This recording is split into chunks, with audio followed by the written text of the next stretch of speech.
한서연은 늘 조용한 아이였다. 초등학교 때부터 선생님들은 그녀를 두고 얌전하다, 착하다, 손이 안 간다고 말하곤 했다. 그런 말들이 칭찬처럼 들리던 시절도 있었지만 시간이 지나며 서연은 그 말들이 다른 뜻을 내포하고 있음을 느꼈다. 누구도 그녀의 속마음을 궁금해하지 않았고 그녀가 아프다는 말엔 그 정도는 참아야지라는 말만 돌아왔다. 서연이 자란 집은 강원도 양양의 작은 마을에 있었다. 아버지 한상민은 퇴직한 군인이었고 어머니 박정숙은 전업주부였다. 집안은 깔끔했고 규칙적이었다. 새벽 6시에 기상, 아침 식사 후 각자 자리, 저녁 7시 정해진 식사 시간. 말은 적었고 감정 표현은 거의 없었다. 특히 서연에겐 2살 터울의 오빠 한민준이 있었다. 민준은 공부도 잘했고 운동도 잘했고 집안 어른들의 기대를 한몸에 받는 아들이었다. 우리 민준이는 참 똑똑해. 장하다. 역시 아들이다. 같은 말들은 식탁에서 일상처럼 흘러나왔다. 반면 서연은 칭찬을 들은 기억이 거의 없었다. 시험에서 전교 1등을 해도 어머니는 그게 내 할 일이야 라고만 했다. 그래서 서연은 자연스럽게 조용해졌다. 기뻐도 속으로 웃었고 슬퍼도 방에서 혼자 울었다. 감정은 종이에 써내려갔다. 초등학생 시절부터 그녀는 공책에 시를 쓰기 시작했다. 아무도 읽지 않아도 좋아. 나는 알고 있으니까 그것이 유일한 숨통이자 세상과의 작은 연결이었다. 고등학생이 된 서연은 여전히 조용했고 여전히 모범생이었다. 성적은 항상 상위권이었고 선생님들은 그녀를 신뢰했다. 하지만 친구들과 깊은 관계를 맺기엔 어딘가 벽이 있었다. 그녀는 말보다 글이 편했고 점심시간에도 혼자 책을 읽는 일이 많았다. 3학년이 되자 입시 압박이 시작됐다. 어머니는 매일 아침 식사 자리에서 묻곤 했다. 서연아, 연세대는 자신 있니? 서강대는 어때? 여자애들이 다 좋아하더라. 민준이처럼 서울대는 무리겠지? 서연은 말없이 고개를 끄덕였다. 사실 그녀는 문학을 전공하고 싶었다. 서울에 있는 한양대학교 국문과를 목표로 하고 있었다. 시를 쓰고 이야기를 만드는 것이 자신의 방식으로 세상과 연결되는 길이라 믿었기 때문이다. 하지만 어머니는 그 꿈에 시큰둥했다. 문과는 나중에 밥 굶는다. 민준이처럼 경영학이나 의대를 생각해야지. 그 말에 서연은 아무 말도 하지 않았다. 대신 밤마다 책상에 앉아 몰래 원서를 썼다. 꿈을 외면하지 않기 위해, 스스로를 증명해보기 위해. 결국 서연은 한양대학교 국문과에 최종 합격했다. 합격 통지를 받던 날, 그녀는 조용히 방 안에서 눈물을 흘렸다. 기쁨보다는 안도였다. 드디어 자신의 세상으로 나아갈 문이 열렸다는 사실에. 그날 저녁 어머니에게 말했다. 엄마, 나 한양대 붙었어. 그래? 그 학교가 어디 있었더라? 서울에 있어. 국문과. 국문과. 문학하는 데지? 응. 참, 너는 참 고집세다. 뭐, 알아서 해라. 그 말이 끝이었다. 축하도 없었고 미소도 없었다. 아버지는 신문만 보았고 민주는 아무 말 없이 방으로 들어갔다. 서연은 식탁에 앉아 밥맛을 잃은 채 젓가락만 만지작거렸다. 며칠 뒤 서울로 떠나는 날 아버지는 그녀를 터미널에 데려다 주었다. 차 안은 내내 조용했다. 서울행버스에 올라서기 직전 아버지가 말했다. 너 혼자 다 해야 할 거다. 우리는 도와줄 형편이 안 된다. 알아요. 힘들어도 참아야 한다. 여자는 강해야 하니까. 그 말을 마지막으로 아버지는 그녀의 등을 가볍게 두드렸다.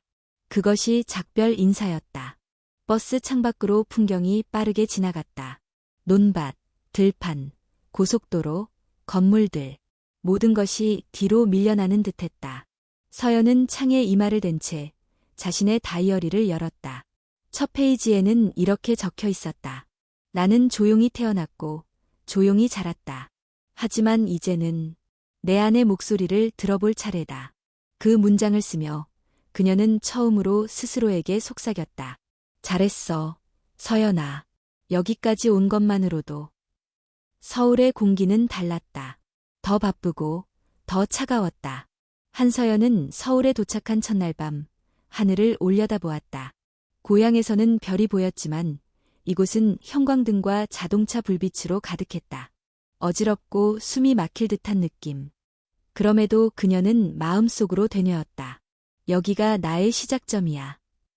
한양대학교 기숙사는 넓고 좁았지만 그녀에게는 처음으로 자유라 불릴 수 있는 공간이었다. 새벽에 불을 켜도 밤늦게 글을 써도 아무도 뭐라 하지 않았다. 그것만으로도 위안이 되었다. 기숙사 룸메이트는 지아름이라는 학생이었다. 전형적인 서울 사람 같았다. 화장도 하고 옷도 트렌디했고 무엇보다 말이 많았다. 서연아, 넌 고향이 강원도라고 했지? 완전 조용하고 맑은 데서 왔구나. 서울 어때? 좀 복잡해. 맞아. 근데 금방 익숙해질 거야. 나도 처음엔 무서웠어. 지아름은 친절했고 잘 웃었고 사람들과 쉽게 친해졌다.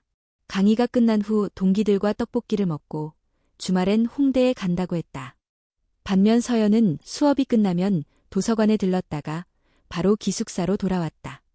사람들과 어울리는 게 어색했고 작은 대화에서도 항상 자신이 틀린 말을 하지 않았는지 불안했다. 경제적인 문제도 있었다.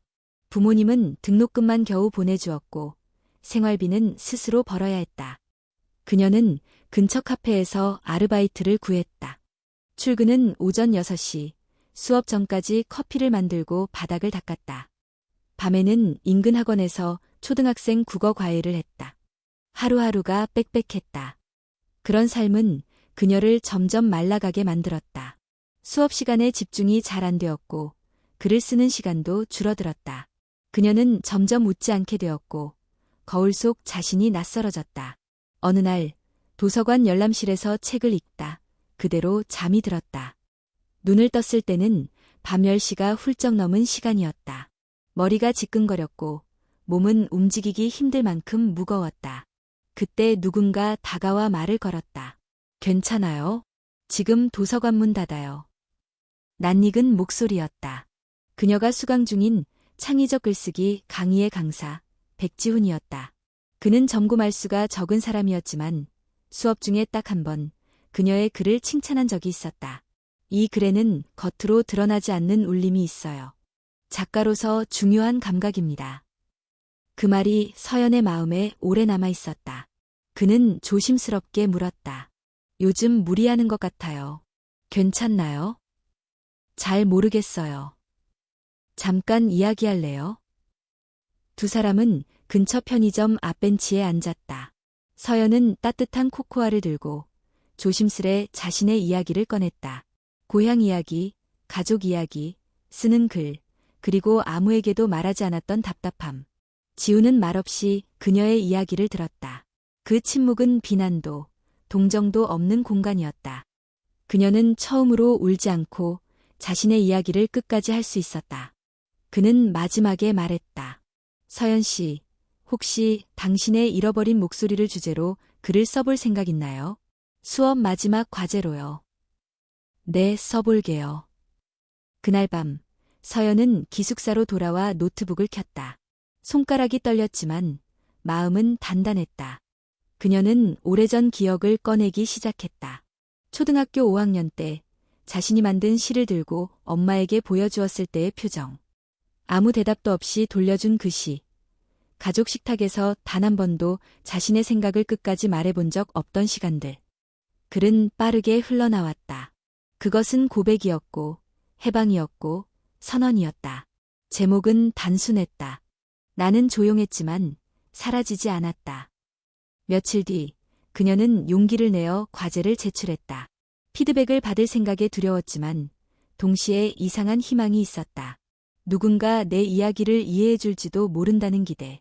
일주일 뒤 수업 시간. 지우는 몇 편의 우수과제를 소개하며 그녀의 글을 읽기 시작했다. 강의실 안은 조용해졌다. 누구도 웃지 않았고 고개를 숙이지도 않았다. 그들의 표정 속에 집중과 공감이 담겨 있었다. 글이 끝나고 지우는 말했다. 이 글은 단순한 이야기가 아닙니다. 그것은 존재에 대한 증명입니다. 그 순간 한서연은 자신이 들렸다는 사실을 처음으로 느꼈다. 누군가 내 말을 듣고 있다는 감각, 존재가 인정받았다는 조용한 환희. 수업이 끝나고 누군가 익명의 메모를 책상 위에 남겼다. 고맙습니다. 당신 덕분에 저도 내 안의 목소리를 꺼낼 용기를 얻었어요. 그 메모를 들고 서연은 미소 지었다. 아주 작고 조용한 미소였지만 그것은 시작이었다. 첫 번째 글이 세상에 나간 이후 한서연의 일상은 조용히 바뀌기 시작했다. 거창한 변화는 아니었다. 누구도 그녀를 알아보거나 박수를 치지는 않았다. 하지만 그녀 안에서 무언가 작고 단단한 것이 움트고 있었다. 수업을 마치고 도서관에 앉아 글을 쓰는 시간이 단순한 과제가 아니라 자신과 대화하는 시간이 되었다. 그동안 눌러왔던 감정들이 단어 하나하나로 흘러나왔다. 수십 번 쓰고 지운 문장들 속에 그녀는 자라나는 자신을 느꼈다. 지아름은 그녀의 변화를 가장 먼저 눈치챘다. 서연아, 요즘 뭔가 달라졌어. 예전엔 항상 피곤해 보였는데 이제는 눈빛이 좀 살아있는 느낌? 서연은 어색하게 웃었다. 그냥 글 쓰는 게 조금 재밌어졌어. 그래, 너 글 진짜 잘 쓰더라. 교수님도 엄청 칭찬했잖아. 아름은 핸드폰을 만지작거리다 말했다. 나 사실 너 블로그 찾았어. 내 안의 목소리 맞지? 서연은 순간 멈칫했다. 어떻게 알았어? 너 스타일이 그대로잖아. 문장이 조용한데 되게 단단해. 딱 너야. 부끄러움보다 놀라움이 컸다. 서연은 그 블로그를 익명으로 운영하고 있었다. 감정이 쏟아지는 글들, 가족에 대한 상처, 자아에 대한 질문들을 숨김없이 적었기에 누군가 알게 되는 것이 두려웠다. 그런데 아름은 아무렇지 않게 말했다. 난 너처럼 솔직하게 쓸 수 없어서 부러워. 나도 가족 얘기 쓰고 싶은데 막상 쓰려면 겁나. 서연은 고개를 끄덕였다. 나도 겁나. 아직도. 근데 쓴다는 거 자체가 이미 대단한 거 아냐? 누군가는 계속 참기만 하다가 아무 감정도 못 느끼게 되는 걸. 그 말은 서연의 가슴 깊은 곳을 두드렸다. 어쩌면 지금껏 그녀가 가장 두려웠던 건 감정이 너무 많아서가 아니라 언젠가 그 감정조차 사라질까 봐였는지도 모른다. 며칠 뒤 백지훈 교수는 그녀에게 조용히 말을 걸었다. 서연 씨, 혹시 다음 학기 특별 세미나에 참여할 생각 있나요? 치유적 글쓰기 프로그램인데 실명으로 글을 써보는 자리예요. 그녀는 당황했다. 실명으로? 이제껏 익명 뒤에 숨어 감정을 써왔는데 이름을 걸고 쓴다는 건 그녀에게 너무 큰 도전이었다. 생각해 볼게요. 무리하게 강요하진 않을게요. 다만 그 글을 읽은 사람들이 정말 많고 대부분 당신의 이야기에 귀 기울였어요. 때로는 진짜 이름으로 말해야 더 멀리 닿을 수도 있어요. 그날 밤 서연은 블로그 관리자 페이지에 접속했다. 최근 몇 주 동안 조회수는 꾸준히 올라 있었고 댓글들도 하나둘씩 늘어나고 있었다. 이 글 덕분에 울었습니다. 제 이야기 같았어요. 아무도 묻지 않았던 걸 작가님은 대신 물어주셨어요. 그녀는 댓글을 읽으며 생각했다. 이 글들이 단순한 감정 해소가 아니라 누군가에게 질문을 던지는 일이라는 걸. 지금껏 자신은 묻는 사람보다 묻히는 사람이었는데 이제는 묻는 사람이 되고 있었다. 기말고사가 끝나고 방학이 시작되었다. 서연은 카페 아르바이트를 줄이고 블로그에 집중했다. 그리고 마침내 실명으로 글을 쓰기로 결심했다. 제목은 간단했다. 한서연입니다. 그리고 저는 아직 무너지지 않았습니다. 그 글은 지난 학기 과제에서 확장된 이야기였다. 한 번도 말해본 적 없는 진심들이 담겼다. 엄마에게 넌 왜 그렇게 민감하니? 라는 말을 듣고 울음을 삼켰던 어린 시절, 형이 실수했을 때 대신 혼났던 기억, 좋은 성적을 받아도 돌아오는 건 무관심뿐이었던 날들. 그녀는 마지막 문단에 이렇게 썼다. 나는 누군가에게는 조용한 학생이고 누군가에게는 피곤한 딸이었지만 나 스스로에게는 이제부터라도 다정한 친구가 되고 싶다. 조용하지만 나도 살아있다. 글을 게시하고 나니 손끝이 떨렸다. 한동안 노트북을 닫고 침대에 누웠다. 외롭고 두려운 감정이 몰려왔지만 이상하게도 그 밤은 깊은 잠에 들 수 있었다. 무언가 끝났다는 느낌보다 무언가 시작됐다는 예감이 강하게 들었다. 다음 날 아침, 그녀는 블로그에 달린 댓글을 보고 눈을 떴다. 서연 씨, 고맙습니다. 제 이름도 처음으로 떠올려 봤어요. 저도 제가 저를 불러본 적이 없거든요. 그 문장을 읽고 서연은 알았다. 자신의 이야기는 단지 고백이 아니라 누군가를 깨우는 울림이 될 수 있다는 걸. 그날 이후 그녀는 아침마다 일어나 스스로를 불렀다. 서연아, 이름을 부르는 일이 이렇게도 생경하고도 따뜻할 수 있다는 걸 그제야 처음 알았다. 겨울방학이 시작되자마자 강원도에서 전화 한 통이 걸려왔다. 발신자는 고향 친구 유진이었다. 서연아, 너 아버지 소식 들었어? 무슨 소식? 심장 쪽 문제래. 병원에 입원하셨대. 어머니가 요즘 많이 지쳐 보이셔. 서연은 한동안 아무 말도 하지 못했다. 심장이 쿵 내려앉는 느낌. 그러나 동시에 자신이 이 소식을 듣고도 크게 놀라지 않는다는 사실에 더 큰 혼란을 느꼈다. 가족이 아픈데 마음이 무덤덤하다는 건 뭘까? 며칠을 고민하다 결국 그녀는 고양행버스에 몸을 실었다. 서울을 떠나 동쪽으로 갈수록 풍경은 차분해졌지만 그녀의 마음은 점점 무거워졌다. 양양 버스터미널에 도착했을 때 눈이 얇게 내려 있었다. 추억처럼 차갑고 조용한 눈이었다. 집 앞에 섰을 때 모든 것이 그대로였다. 낡은 대문, 고장난 초인종, 유리창에 붙어있는 성적 우수상 스티커. 다만 자신이 더 이상 그 집의 일부처럼 느껴지지 않는다는 사실만 달라졌다. 문을 열자 어머니가 나왔다. 왔냐? 그 말뿐이었다. 반가움도 걱정도 없었다. 그저 오랜만에 본 손님을 맞이하듯 무표정한 얼굴이었다. 아버지 병원은 언제 가? 내일. 아침에 같이 가자. 그날 밤 서연은 오랜만에 자신의 방에 누웠다. 낡은 책상, 어릴 적 스티커가 붙은 서랍, 그리고 한쪽 구석에 놓인 먼지 쌓인 일기장. 침대에 누우려다 방 구석에서 오래된 상자를 발견했다. 할머니가 살아계실 때 준 보석 상자였다. 안에는 바느질 도구, 낡은 머리핀, 그리고 편지 한 통이 있었다. 봉투 앞면에는 또박또박한 글씨로 적혀 있었다. 서연아, 이건 내가 10살 되던 생일날 주려고 썼던 편지란다. 그녀는 손끝으로 조심스럽게 봉투를 열었다. 편지는 이렇게 시작되었다. 우리 서연이, 너는 조용한 아이지만 그 조용함 속에 얼마나 많은 생각이 숨어 있는지 할미는 안단다. 내가 가족들 앞에선 말을 아끼지만 혼자 있을 땐 그림도 그리고 시도 쓰고 나한텐 책도 읽어주지 않았니? 말하지 않아도 괜찮다. 다만 내 마음을 너 자신만은 잊지 말렴. 서연은 한 줄 한 줄 읽어내려가며 천천히 울기 시작했다. 할머니가 세상을 떠난 지 벌써 6년이 지났지만 그 목소리는 여전히 따뜻했다. 오랜 시간 자신이 외면받았다고 느꼈던 기억들 속에서 유일하게 자신을 있는 그대로 봐줬던 사람. 다음 날 어머니와 함께 병원을 찾았다. 아버지는 병실에서 TV를 보고 있었다. 서연을 보자 고개만 끄덕였다. 왔구나. 그 말조차 낯설게 들렸다. 아버지는 예전보다 수척했지만 여전히 단단해 보였다. 말은 없었고 감정 표현도 여전했다. 잠시 병실을 나선 뒤 어머니와 병원 근처 커피숍에 앉았다. 어머니는 조심스레 물었다. 서울 생활은 할 만하냐? 네. 돈은 부족하지 않니? 알아서 하고 있어요. 잠깐의 정적이 흐른 뒤 어머니가 말했다. 그 글, 블로그에 올린 거 봤다. 서연의 손이 멈췄다. 어떻게? 민준이가 알려줬다.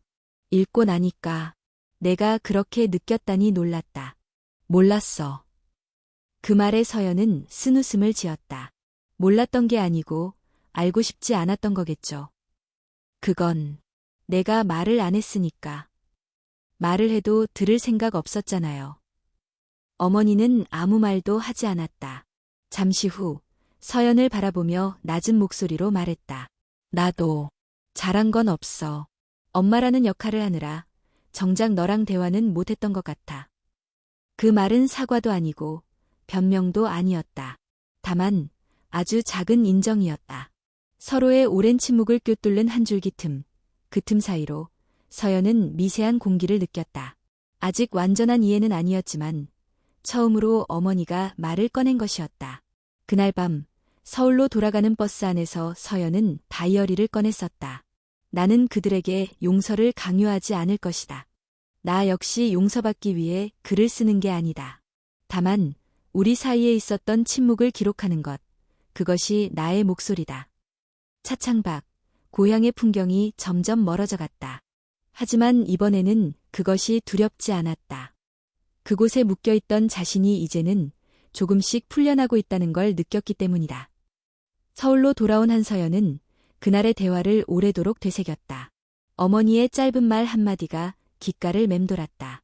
엄마라는 역할을 하느라 정작 너랑 대화는 못했던 것 같아. 그 문장은 완전한 화해도 변화도 아니었다. 하지만 그것은 분명한 흔들림이었다. 흔들림은 언제나 시작을 만든다. 서연은 그걸 알고 있었다.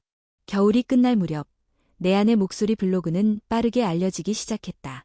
이전까지는 몇몇 낯선 독자들이 익명으로 댓글을 남기는 정도였지만 최근에는 메일함으로 장문의 사연들이 쏟아져 들어왔다. 어떤 이는 불면증에 시달린다고 했다. 어떤 이는 부모의 강압적인 신앙 아래 성장하며 느꼈던 상처를 고백했다. 또 다른 이는 결혼 후 정체성을 잃어버린 자신에 대해 적었다. 그리고 그들 대부분은 이렇게 끝맺었다. 작가님은 저보다 먼저 목소리를 찾아주셔서 제가 따라갈 수 있는 길이 생겼어요. 서연은 기뻤다. 누군가의 이야기에 다리가 된다는 감각은 무겁지만도 따뜻했다. 하지만 점차 하루에 수십 통의 사연이 도착하고 그 안에서 답변을 요청하는 목소리가 늘어나자 그녀는 조금씩 압박을 느끼기 시작했다. 봄학기 수업이 시작되었고 그녀는 치유적 글쓰기 세미나에 참여했다. 이 수업은 소규모로 진행되며 참가자들이 각자 자신의 경험을 바탕으로 글을 써서 나누는 방식이었다. 수업 첫날 교수는 말했다. 우리는 서로의 이야기를 고쳐주기 위해 모인 것이 아닙니다. 그냥 들어주기 위해 있는 거예요. 여기선 누구도 누구를 판단하지 않습니다. 그 말에 서연은 안도감을 느꼈다. 그녀 역시 그렇게 쓰고 싶었다. 고치지 않아도, 정답을 제시하지 않아도 그저 함께 있어주는 글을. 그러나 어느 날 블로그에 올라온 댓글 하나가 그녀를 멈추게 했다. 작가님, 도와주세요. 저는 이제 끝내고 싶다는 생각밖에 안 들어요. 아무리 노력해도 살아있다는 감각이 없어요. 작가님은 살아야 할 이유를 찾았나요? 저는 모르겠어요. 그 댓글은 단순한 독자의 감상이 아니었다. 절박했고 위태로웠다. 서연은 수십 번을 읽었다. 어떻게 반응해야 할지 몰랐다. 만약 무시한다면 그 사람은 더 깊은 어둠 속으로 빠질지도 몰랐다. 하지만 어설픈 위로는 더 큰 상처를 줄 수 있었다. 그녀는 하루를 넘기고 나서야 조심스럽게 짧은 답장을 남겼다. 당신의 존재는 이미 충분히 소중합니다. 살아야 할 이유를 찾는 것이 아니라 살아있는 당신 자체가 이유가 될 수 있어요. 저는 그렇게 믿어요. 그 답장이 도움이 되었는지는 알 수 없었다. 그러나 그녀는 그날 밤 처음으로 블로그를 닫고 노트북을 덮었다. 며칠 후 수업이 끝난 뒤 교수 백지훈과 마주쳤다. 그는 그녀의 얼굴을 보자마자 물었다. 피곤해 보이네요. 괜찮아요? 요즘 조금 무거운 메일들이 많아서요. 블로그 이야기죠? 네, 점점. 제가 뭔가 해결해줘야 하는 것처럼 느껴져요. 그런데 저는 그냥 쓰는 사람일 뿐인데. 지우는 잠시 생각에 잠기더니 말했다. 서연 씨, 예전 수업 때 했던 말 기억나요? 쓰는 것은 존재를 증명하는 일이라고 했죠. 그런데 쓰는 것이 누군가의 짐까지 짊어지는 일이 되어선 안 돼요. 글은 연결이지만 모든 것을 책임지려 하면 그 연결도 끊기게 돼요. 그 말은 위로였다. 동시에 경계이기도 했다. 서연은 고개를 끄덕였다. 그날 밤 그녀는 블로그에 새로운 글을 올렸다. 제목은 별표 나는 답이 아닙니다. 별표였다. 나는 누군가를 구원할 수 없습니다. 다만 같은 밤을 지나고 있다는 것을 말할 수 있습니다. 나도 여전히 흔들립니다. 그리고 그 흔들림 속에서 서로의 목소리를 듣고 싶을 뿐입니다. 저는 작가가 아니라 동행자이고 싶습니다. 그 글은 이전 글들보다 훨씬 조용했지만 깊게 읽히는 글이었다. 독자들은 댓글로 말했다. 이렇게 솔직하게 말해줘서 고마워요. 저도 누군가의 짐을 짊어지려 했던 적이 있어요. 당신의 흔들림 덕분에 저도 제 자리에서 견뎌보고 싶어졌어요. 그날 이후 서연은 블로그에 글을 쓰는 방식도 사연에 반응하는 태도도 조금씩 바꾸었다. 정답을 주기보다 경험을 나누고 때로는 함께 조용히 앉아주는 글. 그녀는 알았다. 누군가를 안아주는 글을 쓰기 위해선 먼저 자기 자신을 단단히 안아줘야 한다는 것을. 어느 날 블로그에 익숙한 이름의 댓글이 올라왔다. 언니, 나 유진이야. 요즘 너 글 자주 보고 있어. 난 아직 말로는 못하겠지만 언젠가 나도 써보고 싶어. 내 안에도 무언가 많더라고. 서연은 미소를 지었다. 유진은 고등학교 시절 자신의 가장 가까운 친구였지만 서로의 감정에 대해 깊이 이야기한 적은 없었다. 그 친구가 이제 글로 마음을 표현하고 싶다고 말했을 때 서연은 그게 얼마나 큰 용기인지 알 수 있었다. 그녀는 답글을 남겼다. 언젠가가 아니라 오늘이 될 수도 있어. 내가 기다릴게. 한서연은 다시 고향에 가야 했다. 아버지의 상태가 악화되었다는 소식을 들은 건 한밤중이었다. 유진에게서 온 문자였다. 서연아, 아버지 중환자실로 옮기셨어. 어머니 혼자 많이 힘들어 보여. 그녀는 망설였다. 이미 한 번 다녀온 곳이었다. 그 침묵의 집, 아무도 안부를 묻지 않는 가족, 그리고 꺼내지 못한 말들. 하지만 이번엔 무언가 달랐다. 도망치지 않고 그 안으로 들어가 보고 싶었다. 이제는 외면하는 대신 그 안에서 무엇이 부서졌는지를 확인하고 싶었다. 양양으로 가는 고속버스는 한산했다. 창밖으로 흘러가는 겨울 풍경은 어릴 적 기억과 닮아 있었다.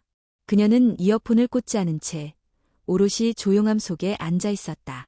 병원에 도착하자 어머니가 로비에서 앉아 있었다.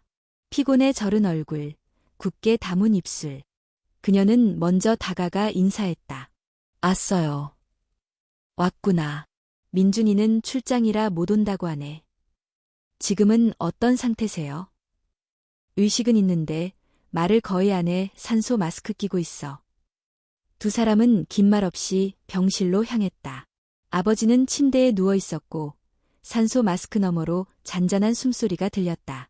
눈을 떴지만 별다른 반응은 없었다. 서연은 조용히 의자에 앉았다. 이따금 아버지가 눈을 깜빡일 때마다 마치 시간을 거슬러 올라가는 느낌이 들었다. 어릴 적 그녀는 아버지를 무서워했다. 말이 없었고 규율을 중시했으며 감정을 내보이지 않았다. 칭찬을 받았던 기억은 없다. 하지만 혼날 때는 언제나 정확했다. 자잘한 실수에도 꾸지람은 날카로웠고 어머니는 늘 아버지의 말에 맞췄다. 그녀는 속으로 물었다. 아빠는 나를 사랑했을까? 그날 밤 병실 옆 간이 침대에 누워있던 서연은 어머니와 단둘이 병실에 남게 되었다. 어둠 속 어머니가 입을 열었다. 사실 내가 중학교 들어갔을 무렵 아빠가 한번 우울증 약을 드셨어. 서연은 놀랐다. 처음 듣는 이야기였다. 그때 회사에서도 밀려나고 너희들 교육비 때문에 스트레스도 많았지. 근데 아빠는 그런 말 절대 못하는 사람이었어. 약 드시는 것도 나한테조차 숨기려 했어. 왜 이제야 말해요? 그땐 너희한테 부담 주고 싶지 않았어. 그리고 나도 어떻게 해야 할지 몰랐고. 서연은 조용히 말했다. 나는 그때 아무도 내 기분엔 관심이 없다고 느꼈어요. 늘 조용히 있는 게 최선이었어요.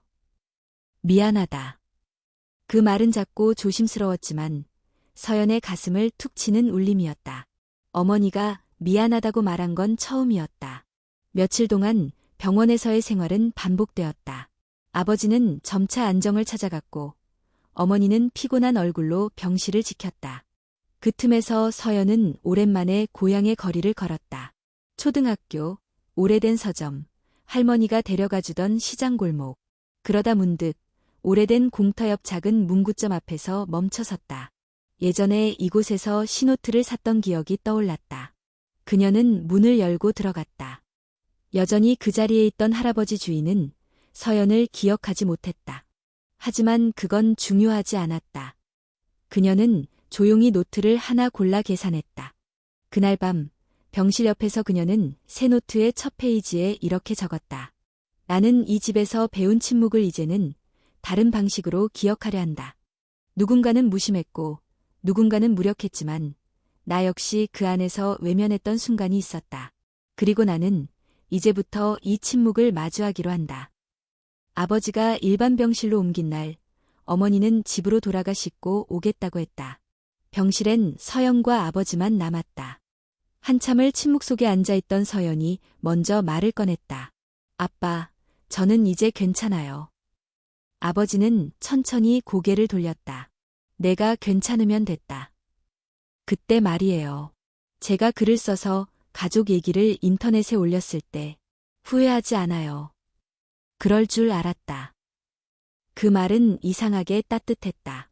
아버지는 한참을 바라보다 힘겹게 말을 이었다. 나는 내가 제대로 한 줄 알았어. 말없이 묵묵히 사는 게 당연하다고. 근데 이제 보니까 너한텐 그게 독이었겠더라. 서연은 눈을 감았다. 눈물이 났다. 그렇다고 아빠를 미워하진 않았어요. 그냥 외로웠어요. 아버지는 대답하지 않았다. 대신 아주 작게 고개를 끄덕였다. 서울로 돌아가는 날 어머니가 버스터미널까지 배웅을 나왔다. 평소 같았으면 창피하다며 말렸겠지만 이번에는 그냥 함께 걸었다. 버스에 타기 전 어머니가 주머니에서 작은 봉투를 꺼내주었다. 이건 너 대학 붙었을 때 써봤던 편지야. 결국 못 줬지만. 버스에 올라 자리에 앉은 서연은 조심스레 봉투를 열었다. 서연아, 너는 생각보다 훨씬 강한 아이야. 엄마는 그걸 너무 늦게 알았다. 너한테 항상 말없이 기대기만 했던 거, 지금은 미안하다. 내 글을 읽고 너를 다시 보게 됐어. 엄마도 아직 배우는 중이야. 너무 늦었더라도 다시 시작하고 싶어. 그 문장을 다 읽고 난 뒤 서연은 창밖을 보았다. 고향이 멀어지고 있었다. 그러나 이번에는 마음이 무겁지 않았다. 말없이 흘러온 시간들 위에 드디어 말이 놓이기 시작했기 때문이다. 봄이 깊어가던 어느 날 출판사로부터 한 통의 메일이 도착했다. 서울에 있는 소규모 독립출판사 푸른등불에서 보내온 것이었다. 그들은 한서연의 블로그를 몇 달째 지켜보았다고 했다. 작가님의 글은 단지 감정의 표출이 아니라 시대의 고백처럼 느껴졌습니다. 책으로 엮어 많은 독자와 함께하고 싶습니다. 메일을 3번쯤 읽고 나서도 믿기지 않았다. 출판이라니. 어릴 적 일기장에 작가가 되고 싶다고 적어놓고도 실제로 그런 제안을 받게 될 거라곤 생각하지 못했다. 하지만 그보다 더 큰 감정은 두려움이었다. 책은 블로그와 달랐다. 실명이 실릴 것이고 글은 고정된 형태로 남게 될 것이며 그 안에는 가족과 자신의 상처가 고스란히 담기게 된다. 서연은 망설였다. 자신은 아직 그렇게 용감하지 않은 것 같았다. 며칠을 고민한 끝에 백지훈 교수에게 조언을 구했다. 그는 차분히 들은 후 조용히 물었다. 그 글들이 누구에게 위로가 되었나요? 읽는 분들이요. 아니요. 그보다 먼저 그 글들이 서연 씨에게 위로가 되었나요? 서연은 잠시 침묵하다 고개를 끄덕였다. 그럼 됐습니다. 우리는 쓰는 것을 통해 먼저 나 자신을 끌어안는 거예요. 그것이 진심이라면 독자들도 결국 알아봅니다. 그 말에 용기를 얻은 서연은 출판을 수락했다. 책 제목은 편집자와의 긴 대화 끝에 정해졌다. 나는 조용했지만 사라지지 않았다. 원고 작업은 순조로웠다.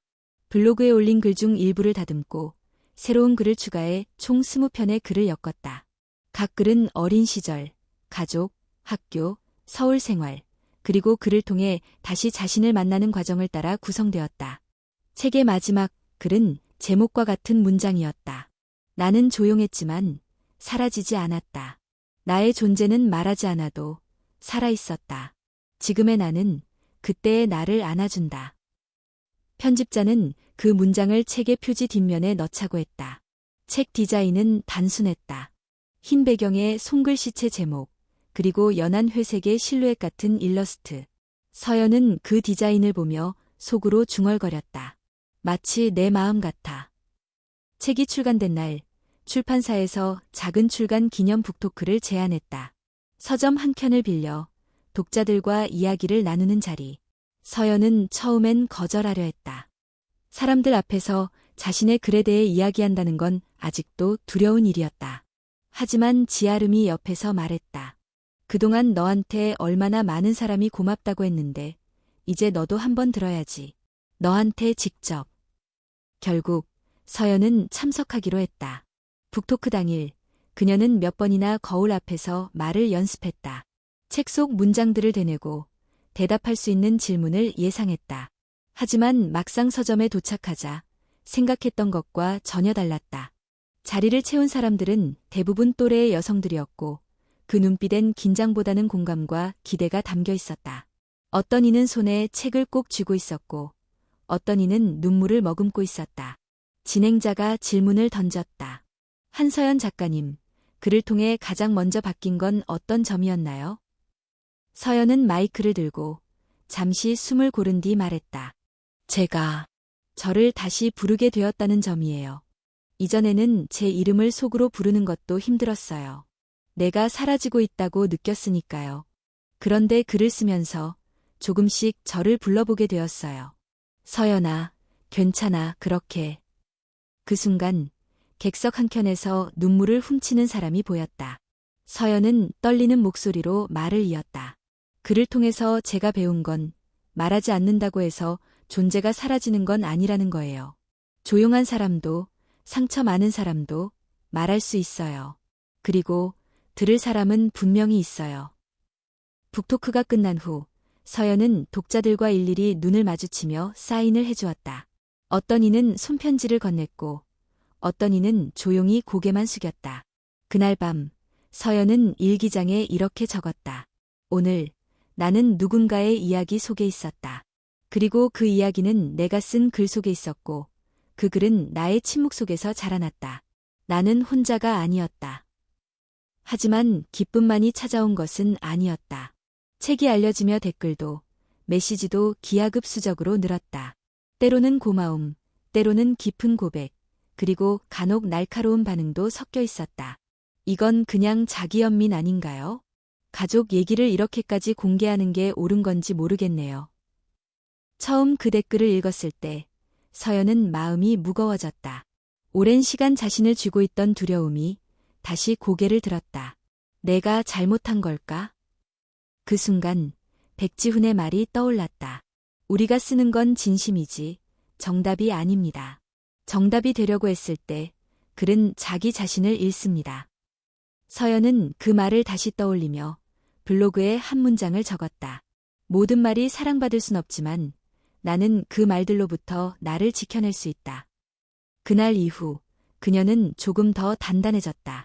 글을 쓴다는 건 타인의 시선과도 마주해야 한다는 걸, 그리고 그 무게까지 받아들이는 일이 자신이 선택한 길이라는 걸 천천히 받아들이기 시작했다. 출간 이후 몇 주가 지났다. 한서연의 삶은 겉으로 보기엔 큰 변화가 없었다. 여전히 글을 쓰고 수업을 듣고 주말엔 조용히 책을 읽거나 산책을 했다. 하지만 그녀의 내면에는 분명히 어떤 결이 달라진 무언가가 흐르고 있었다. 책을 낸 이후 그녀에게 가장 많이 도착한 말은 고맙다였다.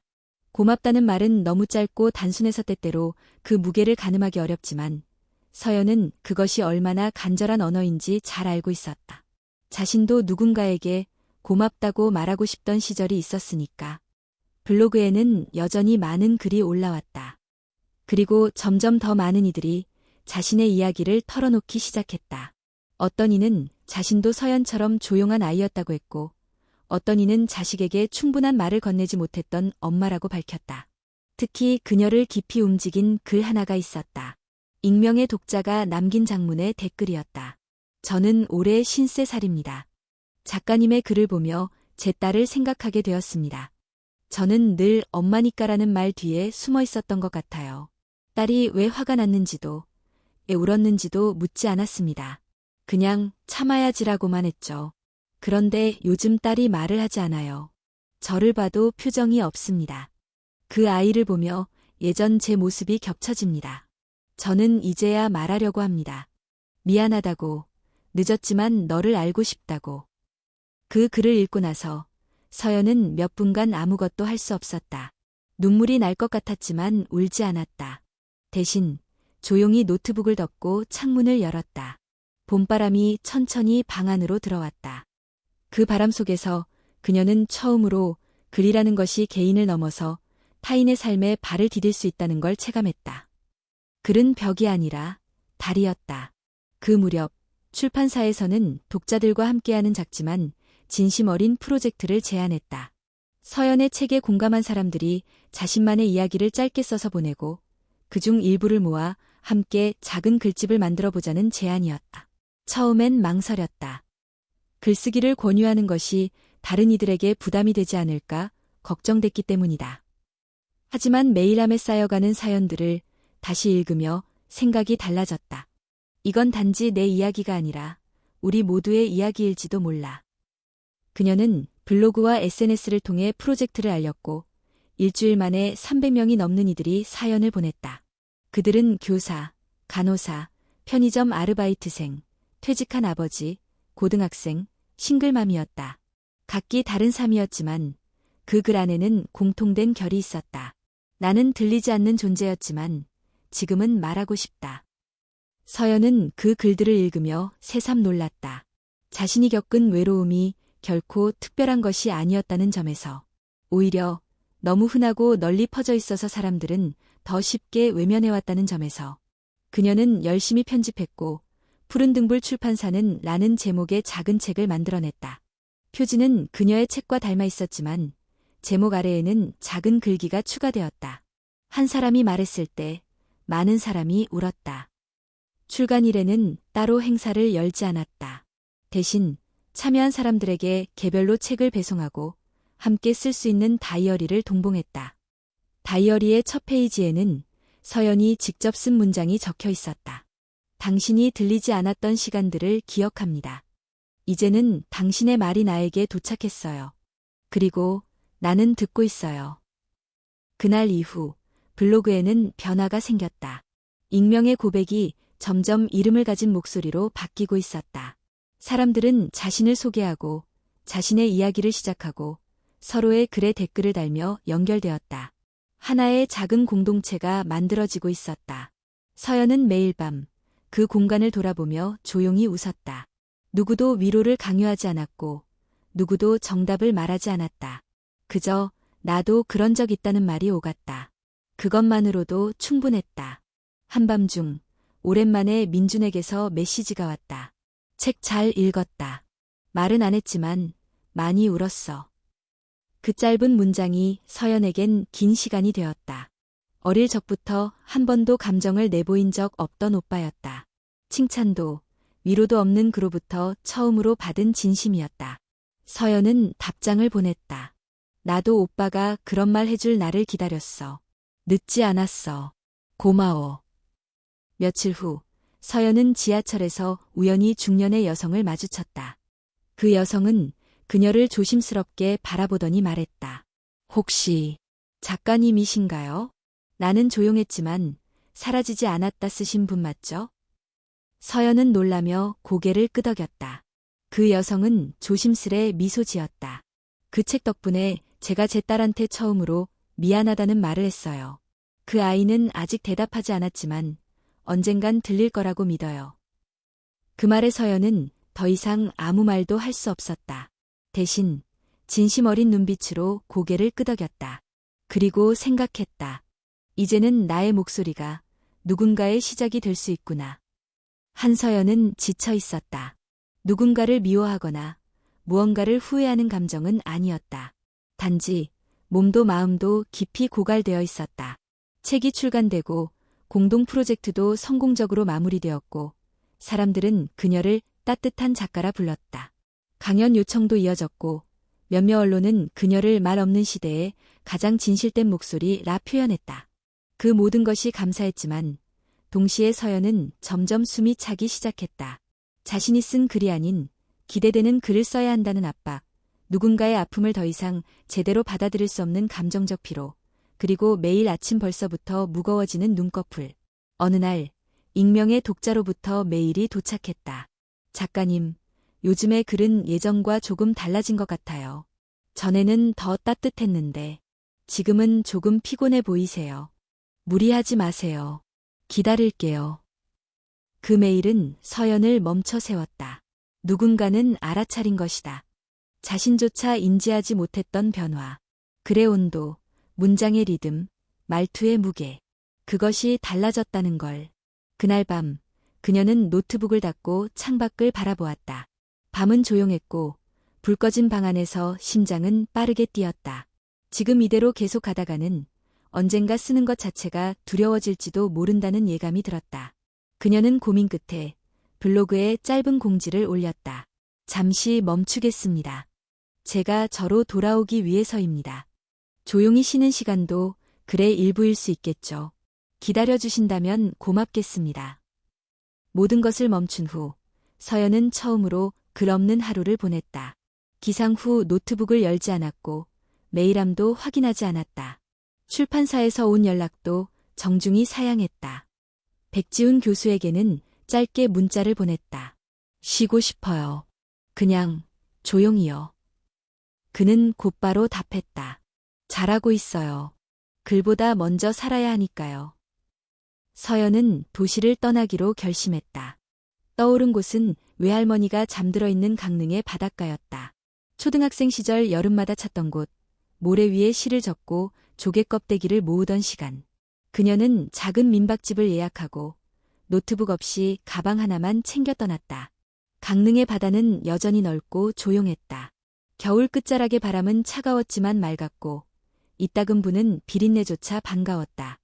그녀는 바닷가를 걸으며 오래된 기억을 되짚었다. 그 해변에서 할머니는 말했다. 말이 너무 많아도 문제고 너무 없으면 가시가 돼. 근데 기억해라. 꼭 말이 있어야 진심이 전해지는 건 아니란다. 그 말이 떠올랐다. 요즘에 자신은 너무 많은 말을 쏟아내느라 정작 진심이 빠져나가고 있었던 건 아닐까. 그날 밤 민박집 창문을 열어 바닷소리를 들으며 그녀는 조용히 노트를 꺼냈다. 노트북도 블로그도 아닌 연필로 적는 종이의 감촉이 오랜만이었다. 그녀는 페이지 첫 줄에 이렇게 썼다. 지금 나는 아무것도 쓰고 싶지 않다. 그리고 그것조차도 괜찮다고 말해주고 싶다. 며칠간 바다와 함께하는 삶은 단순했다. 아침에는 해변을 걷고 낮에는 시장에서 식사를 하고 밤이면 별을 보며 잠들었다. 글도 쓰지 않고 말도 줄였지만 이상하게 마음은 더 가벼워졌다. 그녀는 비로소 깨달았다. 글을 멈춘다는 건 손을 놓는 것이 아니라 다시 손을 잡기 위한 준비라는 것을. 그간 너무 많은 이야기를 껴안고 너무 많은 감정에 휘둘리며 자신을 잃고 있었던 것이다. 그날 밤 서연은 조용히 다이어리를 열고 새로운 페이지를 썼다. 나는 조용함을 사랑했지만 이제는 그 조용함에 갇히지 않겠다. 그리고 다시 말할 준비가 되었을 때 비로소 한 문장을 시작하겠다. 서울로 돌아온 그녀는 여전히 블로그를 열지 않았다. 대신 자신만의 느린 편지를 쓰기 시작했다. 공책에 매일 한 줄씩 누군가에게 전하고 싶은 말을 기록했다. 그것은 때론 자신에게, 때론 독자에게, 때론 과거의 누군가에게 보내는 편지였다. 오늘도 무사히 버틴 당신에게. 말하지 않아도 괜찮아요. 제가 기다릴게요. 때론 아무것도 하지 않는 것도 용기의 일부예요. 그 편지들은 그녀에게 새로운 글쓰기의 형태가 되어주었다. 누구에게 보여주지 않아도 좋았다. 그것이 가장 순수하고 가장 진실된 목소리였다. 한 달 후, 그녀는 조심스럽게 블로그에 새 글을 올렸다. 제목은 별표 쉬어가는 문장 별표이었다. 다녀왔습니다. 저는 잠시 멈췄고 그 멈춤 속에서 다시 저를 만났습니다. 이전보다 더 조용하지만 더 단단한 목소리로 돌아오고 싶었습니다. 이제부터는 더 느리게, 더 가볍게 쓰겠습니다. 그리고 그 느림 속에서도 계속 연결되어 있기를 바랍니다. 댓글은 조용히, 그러나 따뜻하게 쌓여갔다. 기다렸어요. 쉼도 작가님의 문장 같아요. 우리도 쉬는 법을 배워가고 있어요. 고마워. 그녀는 웃었다. 모든 것을 내려놓아도 진심은 떠나지 않는다는 사실이 이렇게 증명되고 있었다. 봄은 어느새 지나가고 있었다. 서울의 하늘은 연한 초록빛으로 물들었고 캠퍼스 곳곳엔 다시 새내기들의 웃음소리가 퍼지고 있었다. 한서연은 벚꽃이 다 지기 전에 혼자 학교 뒷길을 걸었다. 지난 2년 동안 참 많은 것이 바뀌었다. 그녀는 더 이상 조용한 그림자 같은 학생이 아니었다. 블로그는 여전히 열려 있었고 책도 출판되었으며 독자들도 꾸준히 찾아왔다. 하지만 그보다 더 큰 변화는 서연이 더 이상 자신을 감추지 않는다는 점이었다. 그녀는 자신을 설명하기 위해 애쓰지 않았고 모든 사람에게 이해받으려 하지 않았다. 어떤 날은 말을 아끼고 어떤 날은 활짝 웃었다. 어느 쪽이든 괜찮았다. 그것이 살아있는 자신임을 이제는 알고 있었기 때문이다. 그녀의 방 책상 위에는 지금도 작은 공책 한 권이 놓여 있었다. 느린 편지, 공책이었다. 하루에 한 줄씩, 때로는 며칠을 건너뛰기도 하며 적은 짧은 문장들이 수북이 쌓여 있었다. 살아있다는 건 어제의 나를 포기하지 않는 일. 조용한 사람도 세상을 흔들 수 있다. 마음이 무너지는 날에는 그 조각들을 품고 자면 된다. 이 문장들은 누군가에게 보여주기 위한 글이 아니었다. 오히려 스스로를 다시 일으키는 작고 단단한 도구들이었다. 그녀는 어느 날 이 공책을 펼쳐보며 생각했다. 이것이 어쩌면 나의 두 번째 책이 될 수도 있겠다. 그를 위한 글이 아닌 살아가기 위한 글. 타인을 감동시키기 위한 문장이 아닌 나와 함께 숨쉬는 기록. 그녀는 조용히 원고를 정리하기 시작했다. 제목은 아주 오랜 고민 끝에 정했다. 그럼에도 우리는 쓰고 있었다. 책은 출간 이전부터 서연의 독자들에게 따뜻한 관심을 받았다. 글쓰기 워크숍에서 만났던 이들, 느린 편지 프로젝트에 참여했던 사람들, 그리고 블로그의 초기 구독자들까지. 모두 그녀가 내놓을 새로운 이야기 속에서 스스로의 조각을 다시 찾고 싶어 했다. 출간을 앞두고 한 라디오 프로그램에서 인터뷰 요청이 왔다. 서연은 잠시 망설이다가 수락했다. 방송국 스튜디오에 들어서기 전 그녀는 여전히 긴장했지만 이번에는 두려움보다 설렘이 더 컸다. 진행자가 물었다. 서연 작가님, 많은 분들이 조용함을 말하는 당신의 문장에 큰 위로를 받았다고 합니다. 그런데 조용하다는 건 정말 어떤 의미일까요? 서연은 한참을 생각한 뒤 천천히 대답했다.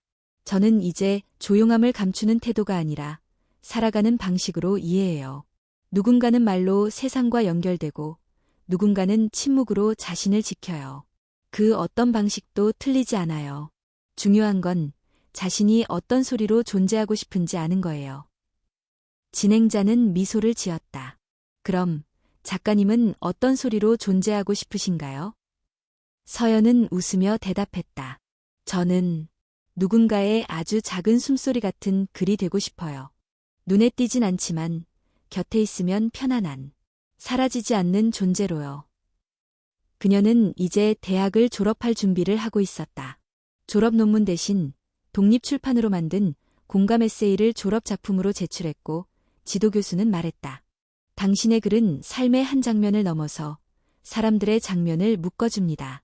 이 시대가 꼭 들어야 할 목소리입니다. 졸업식 날, 부모님은 조용히 참석했다.